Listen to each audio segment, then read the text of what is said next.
make sure that you like the people that you're meeting, because the whole world is going to open up to you, and it's either going to open up to you for like 5 minutes or it's going to open up to you for a really, really long career. And I think those early decisions about like the people that you surround yourself with is what's going to make that difference. Hi, everyone. Welcome to Best Advice, the podcast where I interview artists about their career and all the twists and turns they've taken and all the best advice they've received along the way. As always, I'm Kim, and today's guest is Troye Sivan. I've wanted to have Troye on the podcast for a while now because this 26-year-old from Perth is a true modern-age multi-hyphenate with success in music and film and a mastery of social media. Not to mention, Rihanna cast him in her last Savage Fenty fashion show, so that's some serious cultural cachet. Troye started his career with a string of successful Australian TV appearances, leveraging that momentum to release his first independent EP at the ripe old age of 12. Simultaneously, he launched a YouTube channel, building a dedicated following thanks to his covers and his originals and his candid, often confessional content, including Troye's 2013 coming out video. Fast forward to today, his channel has over 1 billion views. From his first major label release in 2014, Troye's music career has been on the ascent with records that showcase creative evolution and achieve commercial success. For instance, on his EP Wild, he released a trilogy of music videos that told the story of 2 gay teenagers in a secret relationship. And then on 2018's Bloom, Troye continued to be a beacon for the queer community by mining his own experiences to create an album of intimate and uplifting pop anthems. He's since collaborated with music titans like Ariana Grande, Charli XCX, and Casey Musgraves. And now he's taking on the small and silver screen as an actor. His upcoming role in HBO's The Idol is the latest feather in his acting cap. Today on the pod, we really pack it in. I get Troye's thoughts on building your online audience, how you define success, tips on what to do when you're just not feeling your writing session, and where to start when it comes to your lyrics. Plus guidance from his mom, Ariana Grande, and Oscar-winning legend Ellen Burstyn. So here it is.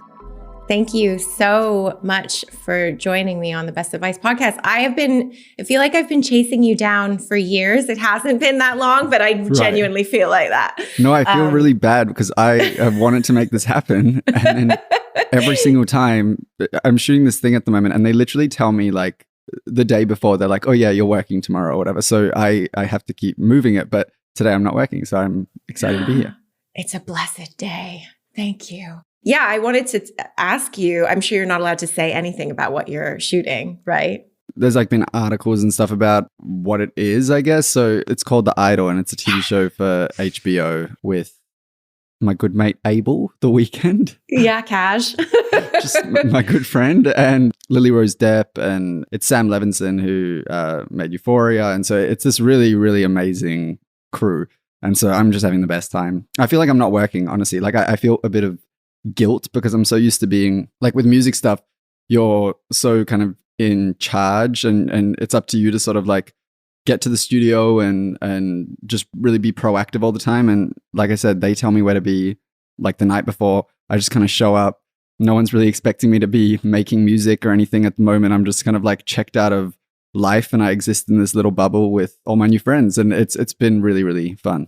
Well, okay. So to bring it back to Best Advice. Yes. So I kind of wanted to rewind to the beginning-ish, which is when you got signed, and that period where you were signed and then you had like a year of development and it wasn't announced. And I was curious about what that period was like. You know, some artists get these development deals and then it can be a thorny path. Totally. It doesn't always run smoothly when you haven't, say, recorded a full album and then you're like, here's the album, and then you get signed, you know? So yeah, talk to me a little bit about what that experience was like. Yeah, I mean, it's crazy because I feel like artist development starts from the first time you realize that you love to make music, or you love to sing, or you love to do it. And so the scary thing, I think, for me was both scary and amazing was I had already been making YouTube videos since I was like 12, and I got signed just before my 18th birthday. So that sort of development, it had already kind of begun, and I'd kind of started to see what worked. First and foremost, like for me, what I felt good making, even though it was just kind of like in my bedroom and it was this very like low-key version of it. I'd kind of started to figure that out, but then also I'd started to figure out what felt good to share and what I kind of like wanted to say and what my voice was, you know, and so that YouTube time was really, really, really formative for me as a person and as an artist. And then once I got signed, I had all of these resources that I didn't have before, as far as like working with, I wasn't just making it in my room anymore. I was making it with like producers who were like insanely talented, and I'd never really been in a proper recording studio before, and I was embarrassed that I didn't know the lingo and everything. And so I think that first year for me was kind of just like finding my feet a little bit, because I kind of already had this like online audience, so there was a little bit of pressure, you know, to kind of like do it right. And I was just really excited to kind of like have all of these new resources, and I wanted to make sure that I knew how to use them. And after that year, I still had no idea what I was doing, and I still don't really know what I'm doing. But the difference do we ever? Yeah, and you just kind of like, I think that the most important thing that I learned in that year is that kind of like no one knows what they're doing, and that was a surprise to me. Over time, of course, I learned what reverb plugins I like and you know, stuff like that. Yeah, I needed that time to kind of like create in private and just kind of find my feet in this new realm of like making music professionally, you know? What kind of advice would you give younger artists who are getting signed when it comes to just, I don't know, signing to a label and kind of navigating that side of the business? I would say two things. The first thing is do as much as you possibly can by yourself, like as much as you can by yourself.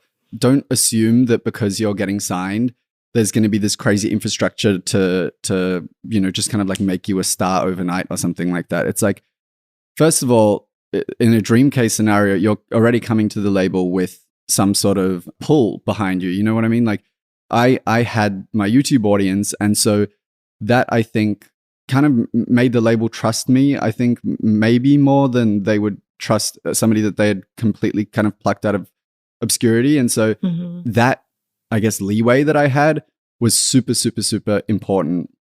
Creatively, they took all of my ideas really seriously. And I do think that they would do that anyway, because they're good people, but it just gave me a little like leg up. And I don't think you want to be signing a deal completely like off the bat with nothing behind you, because you're just not going to get great terms in the deal. And then also it kind of creates this dynamic where they're the boss, whereas I feel like we came to it kind of as like equals in this like partnership together, and that was really, really amazing. So I would say, yeah, do as much as you can by yourself, and then also work with people that you like, truly that you like. You know what I mean? I think you can trust your judgment of character, and that's been something that has like been a real tentpole, you know, in my philosophy throughout my entire career. As far as like any choice that I've made, it's just not fun otherwise, and it should be really fun. We're making music or we're making movies or whatever we're doing. And so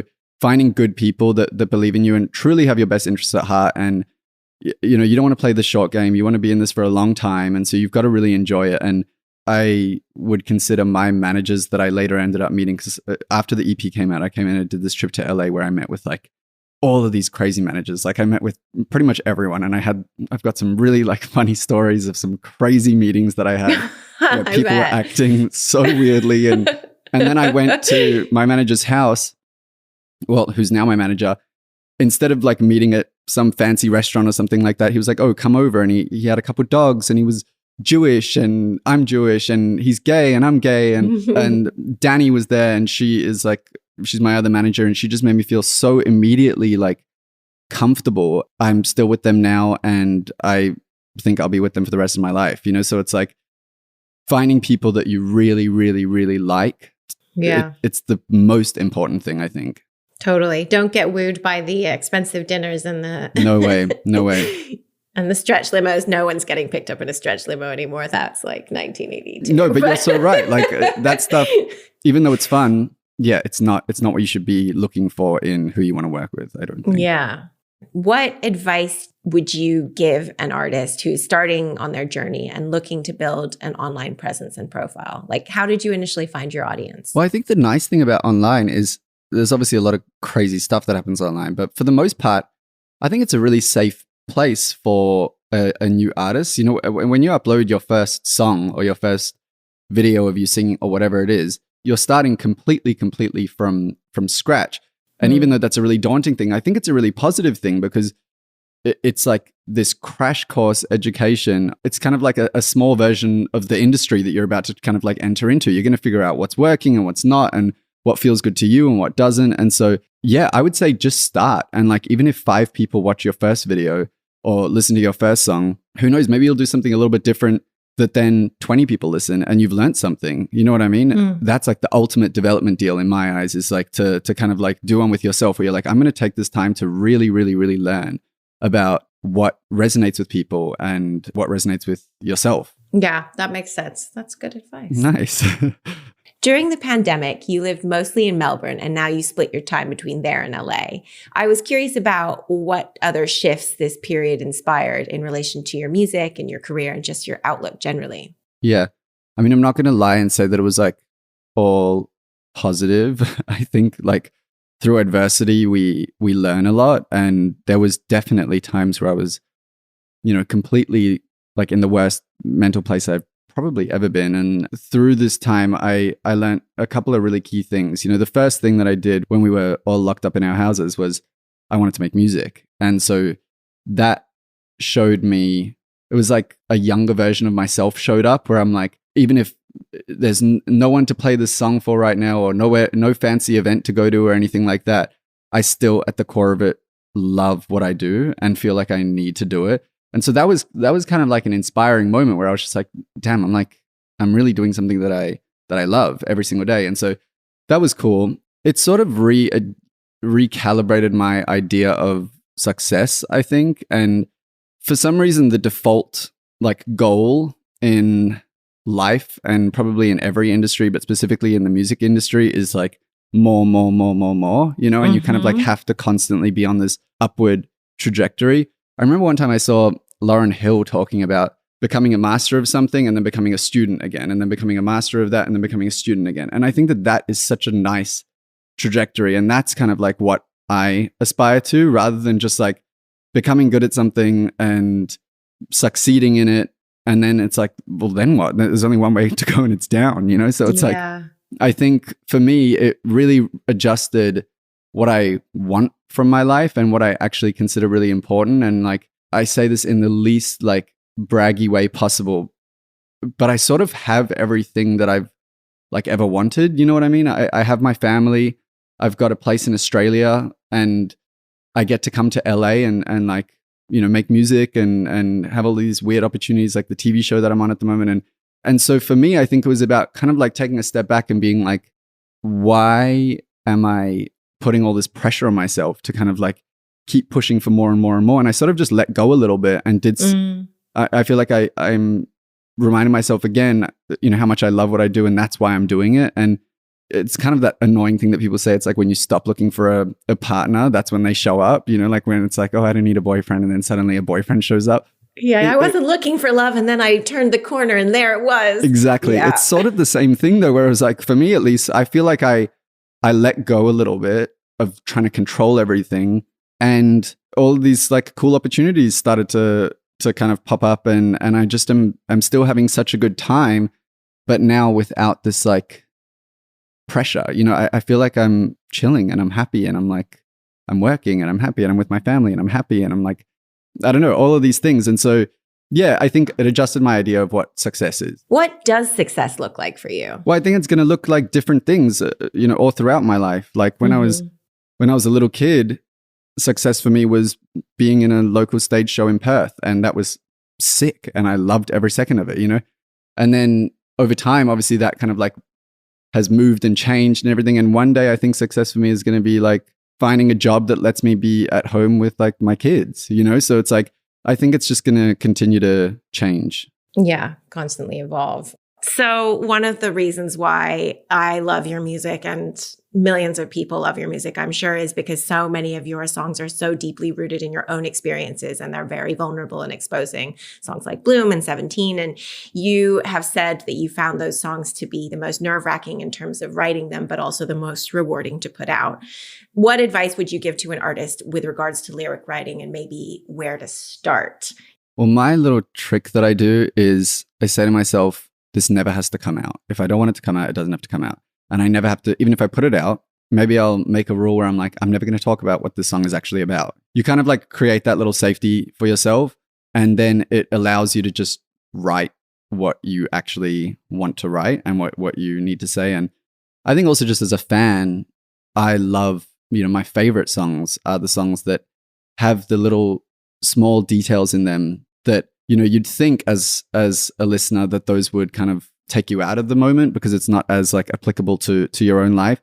I find personally it does the exact opposite. And it's like when I'm listening to a song and I hear that this is something real with detail that like layers it and makes it feel true, that's when I respond the most to it and can apply my own, that's when I feel like the emotion of a song as a listener. I think writing in those kind of like humble, small lyrics oftentimes helps tell a really like big story. Just try it. Like give yourself the opportunity where you're like, you know what, I'm going to write literally as if this is my diary and just see what happens. And who knows, maybe you'll hate it and decide that it was way too much and throw it away. But in my experience, I have never done that. I always end up putting it out. Nice. I wondered if there was anyone that you've collaborated with that has given you any great advice.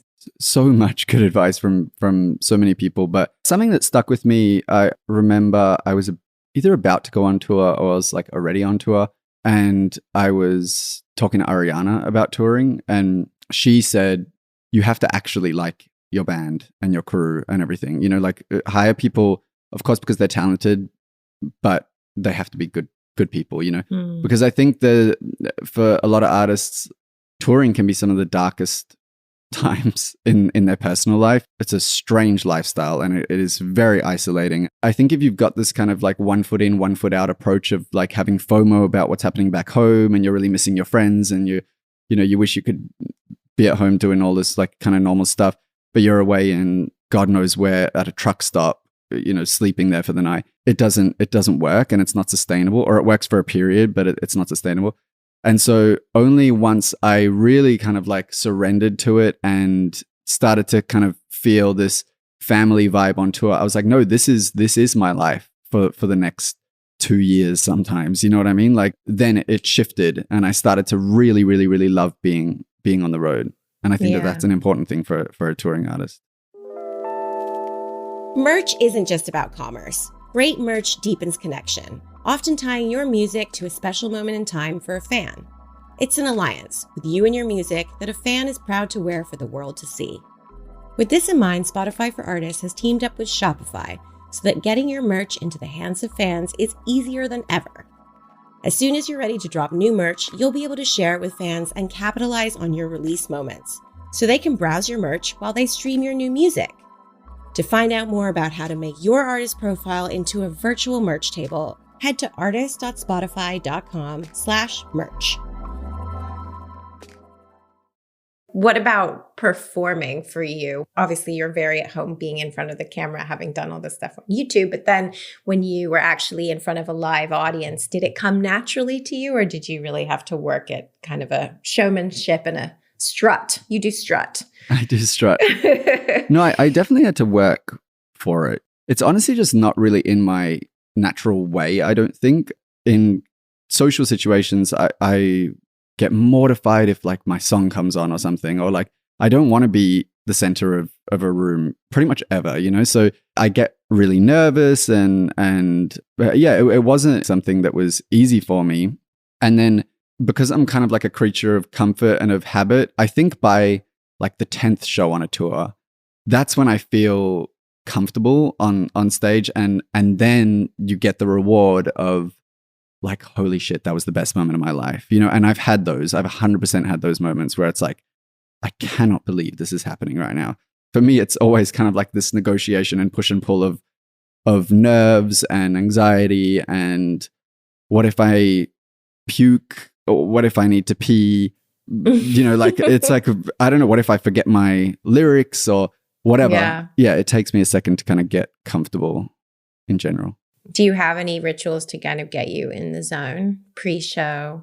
Yeah, I put my phone away, go to the band room, at least an hour before the show and we all just kind of hang out. I think that is super important to me. It's just like such sacred time, you know, for all of us to kind of just like connect. In the end of the day, you're going to be communicating with each other while you're on stage without saying anything. And you need to be able to like look at someone and they know exactly what you mean. And in order to kind of like have that language and have that comfort, you really have to kind of like be present with each other. Yeah. So a warm-up tape, I drink some like throat coat tea, we just hang out, and it's really important to me. Cool. Well, let's talk about writing with Leland. Yeah. And that just partnership. texted me right now. Oh, he did? There we go. Yep.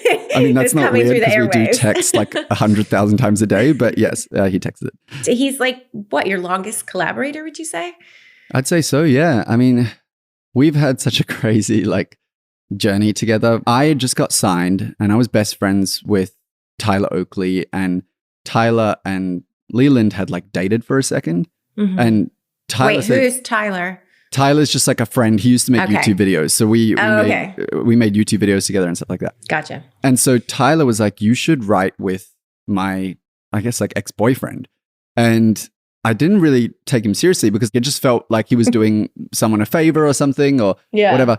But then I found out that Leland had worked with Ali X, and I am a big Ali X fan. We started doing sessions. It was like Ali, Leland, myself, and Bram Score. And that team ultimately went on to like write Youth and Bite and all of these songs that like really, really changed my life. But I remember we were doing the sessions at all of these odd hours. And it's because Leland was still working like 3 jobs and was like really, really, really hustling to make it work. Yeah. And now, having been through everything that we've been through together as friends and as like collaborators, there's not a day that goes by where we don't hang out and we're just like, wow, this is so insane. You know, like I've got my place here. He lives 5 minutes down the road. We both got dogs. We get to do what we love every day. If we don't feel like doing it that day, we don't have to do it that day. And like, this just feels like the ultimate luxury. It's really nice to kind of like have someone that's been with you since the beginning to kind of keep yourself in check with gratitude. And I can think of nothing better than like doing a writing trip with him to Sweden or something like that, because it's so comfortable and we just have so much fun. Yeah. And that's what I want from my life and from my work. It's like, it's what it's all about to me. He is what it's all about to me, you know? Yeah. I mean, what was it like getting into a writing room with him initially? I'm always interested in that initial moment because I just find, I mean, I'm not a songwriter, but I just find it so bizarre, this idea of these people who don't know each other coming together and being like, here's my guts. Well, I think the reason why that session felt different, I remember distinctly thinking, first of all, I want to be friends with these people. And that was like a huge, huge important thing because you're going to spend a lot of time together and you're not going to be able to open up to someone if you're not comfortable with them, you know? And every time I opened up and said something honest and maybe wrote one of those like small lyrics that felt really applicable to my life and maybe to no one else's, they affirmed it and pushed me further in that direction. And there was no topic that I feel like we couldn't tackle. You know, one of our first sessions was Bite, and it's this song about the first time I ever went to a gay club. And I didn't know anyone else. You know, I was going into sessions with all of these like straight dudes and having to like figure out how to shake their hands when I first met them because I'm so bad at like the bro handshakes. And immediately I was just like, oh, this is so comfortable. And then I remember Ali, she was like, can I put some stuff down? And went up to the mic and she did this like scream or whisper or something. And I was like, these are my people. Like this is so much more fun than anything else I've done. That exploration, I think, was clear from the first time we met, and that safety. And so that was what led us to kind of like have this really long, beautiful relationship. Yeah. Have you ever had any dud writing sessions where you're like millions together? Like we wrote Youth, which like I said, kind of changed my life. And I'm pretty sure it was the same week we wrote like the worst song that we've ever written. And we still laugh about it today, but like, because it doesn't matter and because we're so comfortable with each other, it was just like, it's all good. It was called Put It in the Bank. And I still don't really know what it was about, but like from at face value, it kind of sounded like a song about financial savings. Right. And so it was just like this terrible, terrible, terrible idea. Yeah, I have no idea what we were getting at, but we were having fun. What about when you're in a writing session with somebody who's like, maybe it's a high profile songwriter or producer and it's just not working? Like, how do you either turn it around or how do you exit elegantly? That was a very steep learning curve for me because I used to get so down on myself after a bad session where you didn't come up with anything or you wrote something that you don't like. It's like kind of crazy now in hindsight that I would beat myself up because, like I said, I had no idea how to get from point A to point B. I knew what I wanted something to sound like in my head, but I didn't know how to communicate it. I was embarrassed and nervous and shy to say, what I thought sometimes and whatever. And then I would just get down in the dumps and be like, I don't know why I signed this record deal. This is going to be so terrible and embarrassing. Yeah. Imposter syndrome to the max, I'm Completely. sure. And the thing is, the bad songs didn't stop. I still write bad songs all the time. The thing that has changed is my level of comfort and acceptance of that and having faith. Because I've been through it enough times where you write a really, really bad song and then the next day you write a song that you love, And even though it's kind of scary, you just have to sort of surrender that is ultimately like the process, And so once you accept that and you're a little bit kinder to yourself, kind of everything changes. But yeah, you figure out like I have my ways of getting out of bad sessions. I feel like the faking a family emergency thing is like too obvious, So you've got to get creative. But ultimately, over time, now that I've written with enough people and know that that's just kind of the way that it goes, I'm not that embarrassed to say, guys, I'm so sorry. I'm just like brain dead today and I'm not feeling it. I would love to do this again some other time, Yeah. And going home. Yeah, you just got to kind of be gentle with yourself because, like I said, there's times where you're in the same room with the exact same people 2 days in a row and one day it works and the next day it doesn't. And you can't explain why. You just got to kind of surrender to that. Yeah, it's that ephemeral magic. It's Totally. Inexplicable. Completely. Do you feel like there are less rules in the industry now than when you started? Definitely, yeah. I think I was really lucky in that I caught the wave of right when everything was starting to change. Like I remember when I got signed, the model for getting signed off of YouTube was probably Justin Bieber. Right. It wasn't yet at the phase where people were getting signed left and right from online. And so I feel like I kind of caught that wave in the beginning, and it's only gotten bigger and bigger and bigger as time has gone on. And so, yeah, there's like no rules, but I think it's also something to be careful of because having a song that is like blowing up on TikTok or something like that, you sort of become like fresh meat. And so if that happens to you, that's awesome. But make sure that, again, you like the people that you're meeting because the whole world is going to open up to you. And it's either going to open up to you for like 5 minutes or it's going to open up to you for a really, really long career. And I think those early decisions about like the people that you surround yourself with is what's going to make that difference, So there's like no rules, but also be aware because you've got something that they want. Right. Yeah. I did want to talk to you a bit about social media and platforms. You're on TikTok, you've got Twitter, Instagram, YouTube. How do you decide what to put where and at what time? I mean, it's like a lot to be doing as well as, writing songs and acting. Yeah, it's weird. I started so young. I started when I was like 12. That was when I made my first YouTube video. So I've been at it for I'm 26 now. So it's like 14 years that I've been on social media. And so it's something you have to be careful of because, again, there is that pressure to kind of like keep numbers up and keep things growing and like the likes and new followers or whatever. And so like TikTok, for example, became super addictive to me for a second because I had a couple of videos that went really super viral on there. And then I felt this pressure to kind of like, keep it up. But I'm also at a point in my life, and maybe this like now makes me sound old, which I'm honestly like totally fine with. It's like very millennial of me or whatever. But I feel like my relationship with it has changed a lot where I'm kind of like growing out of it in a way that I'm okay with. Okay. I don't have the Twitter app on my phone. I check it on my browser every now and then, but I haven't tweeted in a really long time. TikTok, I have on my phone, but like I really, really regulate my usage because it's a very fun, very addictive app. It's a vortex. It's a complete vortex. Instagram, same thing. I've got like a timer on it and everything. And ultimately, it's a scary thing to do that, to kind of take that step back. because you feel like you're maybe missing out on something. But I also am at the point now where I want to have a little bit more faith in myself than that I can make it work and still make stuff that I'm proud of. And even if it's not the most viral thing on TikTok that month, it's okay. Maybe ultimately that will be my like demise, is that I'm not as involved as I once was on social media. But it's a choice that I made for myself that I'm kind of like at peace with.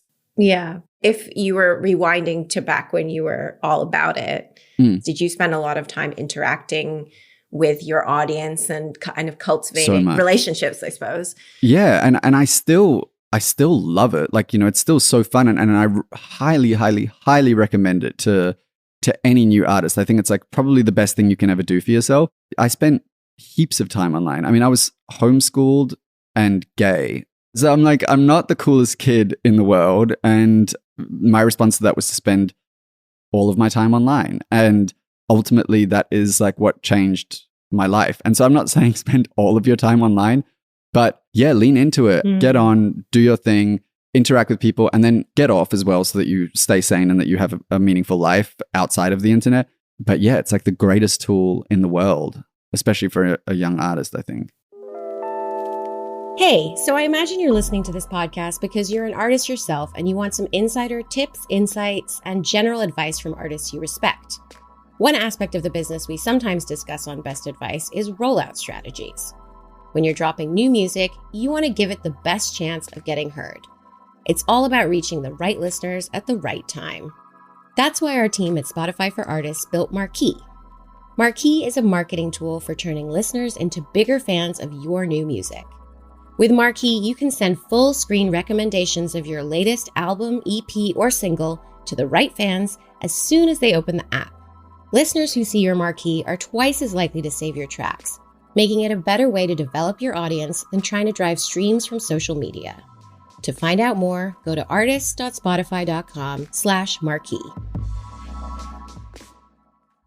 Yeah. I wanted to pivot slightly and talk about your family, who you're very close to.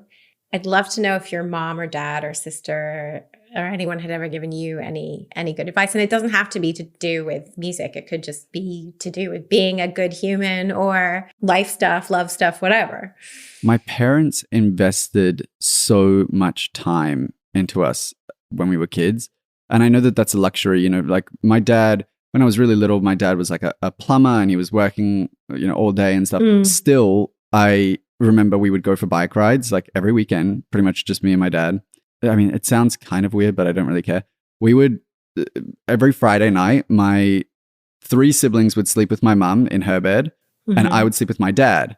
And through creating that arena for conversation, there was nothing that my dad and I wouldn't, talk about. And so that ultimately, I got so much advice, be it like financial advice or life advice, relationship advice, friend advice, anything. And ultimately, that is when I came out to him for the first time, was on one of those Friday nights. And I think that like him kind of creating that space for me and treating me like a human, not just like a kid, it was like the best thing that I think he could have done for me. And then, I mean, similar thing, millions of moments like that with my mum as well. And so, yeah, I think it was just the time and effort that they kind of like put into us is ultimately what kind of shaped me as a person. That's so awesome. You're so lucky. Yeah, I'm so lucky. I'm so lucky. The experience of coming out is different for every person. What advice do you have to someone who is yet to come out or is struggling with the idea of coming out? I think something I didn't realize about coming out when I did it was that it's not a one and done thing. You continue to come out for the entirety of your life, basically. Right. And I don't mean specifically explaining to someone that you're gay or queer or whatever you identify as. I mean coming out of your shell and coming out of the boundaries that society puts on you, and it is a constant effort because of the society that we've all been raised in.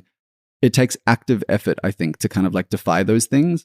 I was already out of the closet to my family and I was still too scared to watch America's Next Top Model on the TV in the living room. I would go to my room and I would watch it, all the way now through to something like the Bloom video where I wanted to cry after I'd filmed it because I was kind of like embarrassed. I was like, I don't know what I just did. It felt really, really, really good. And I've never felt more powerful. But then like I flashed back 10 years to being in the closet and I was like, oh my God, what did I just do? Right. And then of course the feeling of joy and freedom afterwards, I've never felt better in my life. You know, now and the moments are kind of like fewer and further between, but something like wearing a dress to the Met Gala, I went into the bathroom to put the dress on and I put it on and people must have wondered what I was doing in there. But I was in the bathroom for like 5 minutes with this full length mirror and I was feeling myself like times a billion, taking so many photos of myself. And I love it. I've never struggled with my gender identity at all. I felt like a boy and I felt like a hot boy in a dress. And that made total sense to me for some reason. And ultimately, you know, I still had those nerves when I was about to step onto the carpet of like, oh my God, am I really about to do this? And so, you know, it's still a journey. I'm 26 and like, I'm still kind of grappling with it. And I think that once you know that, just allow yourself to explore, give yourself that joy because it really, really, really is such a joy to kind of like, maybe you'll push to something that you're not into and you'll learn that about yourself and you don't feel comfortable. You don't feel like yourself in that piece of clothing or in that makeup look or whatever it is. And I've definitely had that too. But the freedom of realizing, oh no, I just smashed that boundary for myself. And now God knows what I'm going to wear or God knows what I'm going to do. It's like, what a joy in life that a lot of people I don't think get to experience. I think it's a very queer experience to kind of like bash down that boundary for yourself. I love that. Going back to your mom, actually, I know she did give you some advice. She said, don't get a big head. Oh my God. Yeah. Oh my God. If I got a big head, I would get literally slapped across the face. My mom has never slapped me across the face in the past. But I think if she was to see me being rude to someone in like a work environment or something, or in any environment, she would just be so pissed off. Like all of her work was for nothing, you know? So yeah, I think that it's really, really good advice. And then also like having the luxury now of having worked with people who have been my heroes for a really, really long time. You know, I think about the first movie I ever did was X-Men Origins Wolverine with Hugh Jackman. And I remember him kind of like taking me around the set and showing me around and treating me so nicely. And then, you know, working with Nicole Kidman a couple of years ago, same thing, just the nicest person. Working with Abel at the moment on this TV show. I'm like, I've met too many people that are literally at the top of their game who are also lovely to justify anything else. If you are liked and respected by the people that you work with, you're going to get much more done anyway. In the few moments that I have seen one of these people be not rude at all or anything like that, but just kind of set a clear boundary and communicate effectively something that they feel that they need or want, everyone is so happy to make that happen for them because they love them, you know? And so it's like being nice gets you such a long way, I think. Yes, that was Charlie XCX had that advice on this podcast. Just be nice. Yeah, 100%. She's so nice. She is so nice. Yeah, I wondered if there was any advice you'd got from anyone in the film world that maybe you found applicable to being an artist or performing on stage or anything like that. I just worked with Ellen Burstyn on this movie that I did. Iconic, yeah. I was always saying to her, you know, I'm really nervous to get any sort of formal training as an actor because I haven't had any yet. And so far, everything seems to be going okay. And I'm just kind of like, I don't want to mess anything up and get too in my head about anything.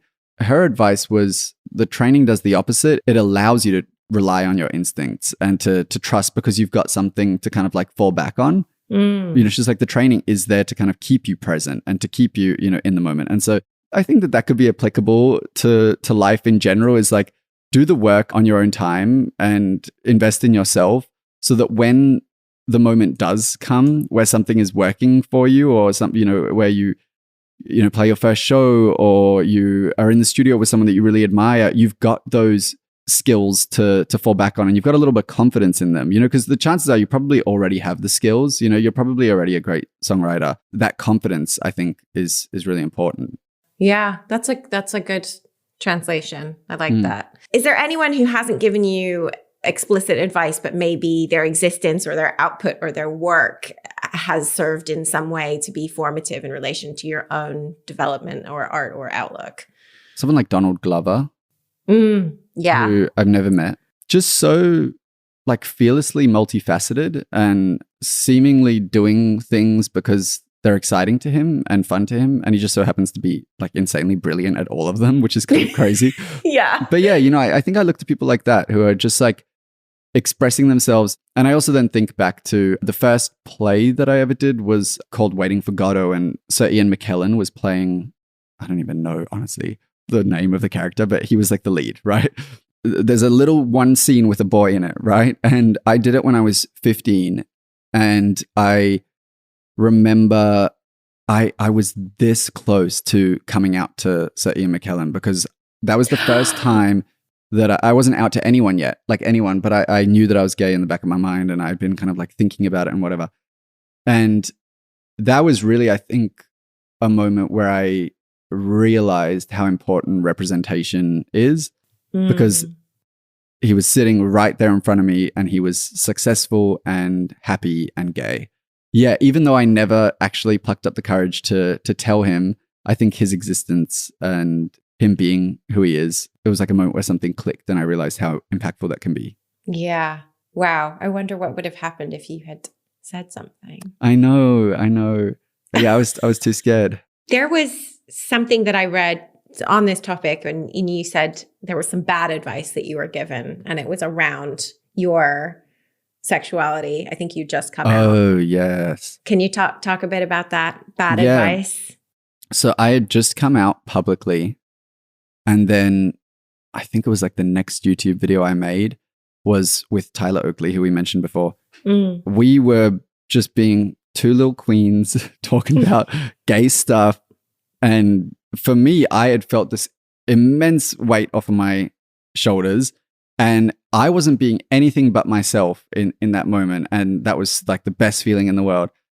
And then I got some bad advice from someone that I really, really love and really, really respect and don't work with anymore, but like really, really, really love. It was basically the thing of like, you can be gay, but do you have to like shove it in people's faces? And luckily, somehow, I don't know where, maybe it came from having the support of my family. I had the kind of like inner strength to know that that wasn't good advice in the moment. Yeah. You know, I remember being like, I know that that's not good advice at all. Turning point moments and forks in the road. Do you have a turning point moment where you could have gone this way or that way and you decided to go this way? And what was your kind of thought process behind choosing that? I mean, there was genuine hesitation before I signed my record deal because I was like a boy soprano before my voice broke. And then my voice broke and I didn't sing for, I want to say like 4 or 5 years because I was just so kind of like lost. Yeah. So by the time I was, 17, almost 18, I hadn't really performed like live or publicly in a really, really long time. And so for me, signing my record deal was a really, really terrifying thing. And I wasn't sure that I wanted to do it. And I'm really, really happy that I did. I kind of like pushed myself and I knew that since the day I was born, this had been my dream. And I knew that it was fear that was stopping me rather than not being interested. I wanted nothing more in the world than to do it. I just kind of had to overcome that fear and imposter syndrome and everything. So yeah, I would say that's a pretty significant fork for me. I guess the only real common thread between like the good decisions that I've made or that I think I've made is like doing stuff that excites me. So trust your gut, but also play the game a little bit sometimes. Sometimes, a tiny bit. Charlie XCX actually brought up that point as well. So let's talk about playing the game. A good example is I actually never really liked Youth, the song. Like, really? Even when I wrote it, I wasn't that crazy about it. And everyone else around me loved it. And that was a moment where, again, having put in place people that I know care about me as a person and understand what I want and that I can trust completely and implicitly. Having them say, you do this one, kind of like do this for us a little bit, just to see what happens. You know what I mean? And the gratitude on the other side of that, of not knowing everything all the time and sometimes listening to other people, sometimes they're right. And I think it's tough because it's like, what's the advice then? Do what, follow your gut or listen to the people around you. And the honest truth is it's both. Sometimes people know better than you do and sometimes they don't. And you just have to kind of approach it on a case-by-case basis. And I know that that's like annoying and I wish it was more clear than that. Yeah. I guess the advice is just like approach it on a case-by-case basis. Trust your gut, do what feels right to you 98% of the time. And then the other 2% of the time, have a go. What's the worst that can happen? You know what I mean? Yeah. A better example is doing promo and press that sucks the life out of you. You know, like doing the radio show after the real show at 6 a.m. the next morning, where you meet like this really, really obnoxious like radio jockey who doesn't know anything, doesn't care about your music at all. Those moments, that's playing the game. Sometimes you have to do it. That stuff does pay dividends and open doors, and but you have to do it. You have to do it less and less over time, which is great. Right. That's the object of the game. Yes, exactly. If you play the game right, you never have to do this ever again in your entire life. If you play the game right, you have to play the game less. Yes. Yeah. Great. We've cracked it. I always think that if you are scared, that's always a good indicator that you should do it, because then you'll regret it if you don't. Yeah, it's interesting. I'm at like a fork in the road right now in my life about making a decision, and I feel like you just gave me some advice. So we'll see what happens. Okay, well, keep me posted. I will. And I'll blame you. If it goes terribly, it's your fault. Okay. So shifting gears to mental health, which is something that we always talk about on the podcast. What's your experience when it comes to staying balanced in this crazy maelstrom when you're trying to create? And also, it's your job, but it's also your heart and soul. It's weird. I don't get a ton of anxiety about work, I don't think. But I do suffer from like generalized anxiety disorder 100%. You know, for me, I think I've got little like things that I do that honestly I can feel when I'm doing them and I can feel when I'm not doing them. But I am really consistent with therapy. I do my best to get outside and exercise. I can immediately feel when I've had a bad couple of days of being on my phone too much. It is the biggest one for me. It is literally the biggest one for me, you know? So that is enough to send me into a spiral. Being with friends really helps. And then like, I'm way too scared to meditate. So I want to work on that, but I've heard that can be really life-changing. The thing that I've learned is, for me, and I think for the vast majority of people, your mental health is something that you have to really actively work towards. It's like your physical health, and it's like having to exercise or whatever. You've got to do the same thing for your brain. You can't expect it to just kind of cope all of the time with all of the pressures of life and all of the thoughts that you think, and then potentially some sort of like genetic chemical imbalance thrown into the mix as well. It's like a hard slog. I feel very grateful that I feel like for the most part, I kind of know how to keep it in check, you know? Yeah, it's another muscle you have to constantly flex. Totally. Yeah. Troye, you have been an absolute delight. Thank you so much. Thank you so much. I had so much fun, and yeah, I love this podcast. So keep doing it, please. I want to listen to more.